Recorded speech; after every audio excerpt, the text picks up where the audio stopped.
اس شخص کو یقین ہے کہ انہیں قتل کر دیا جائے گا۔ وہ بنگلہ دیش میں بلاگرز اور انٹرنیٹ پر سرگرم کارکنوں کا ایک نیٹ ورک چلاتے ہیں۔ ان کے 3 بلاگر دوستوں کو قتل کیا جا چکا ہے۔ ان کو اس لیے نشانہ بنایا گیا کیونکہ انہوں نے بنگلہ دیشی ریاست میں مذہب کے بڑھتے ہوئے اثر و رسوخ پر تنقید کی تھی۔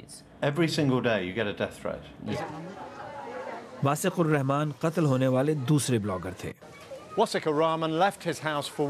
واسق الرحمان مارچ کی ایک صبح کام پر جانے کے لیے گھر سے نکلے تھے۔ وہ ایک معمول کا دن تھا، لیکن جب وہ اس گلی کے موڑ پر پہنچے تو 3 افراد نے ان پر چھروں سے حملہ کر دیا۔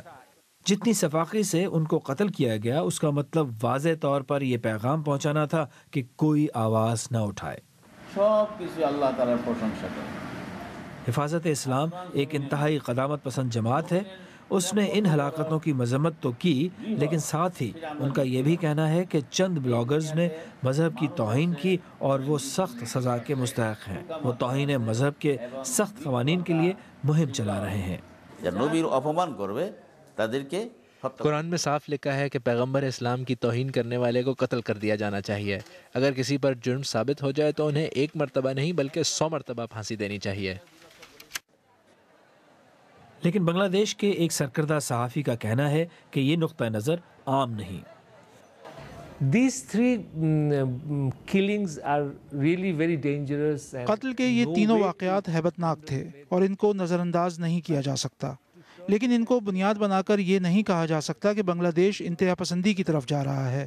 تو میں کہوں گا کہ ایسا کہنا حقائق کو بڑھا چڑھا کر پیش کرنا ہوگا۔ شاید ایسا ہی ہو، لیکن بلاگرز کا خیال ہے کہ ان ہلاکتوں سے متعلق خاطر خواہ اقدامات نہیں کیے جا رہے۔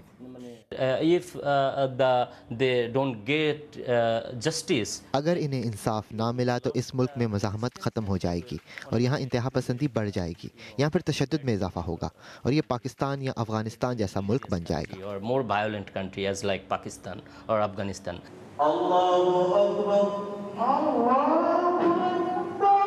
یہاں یہی خوف ہے۔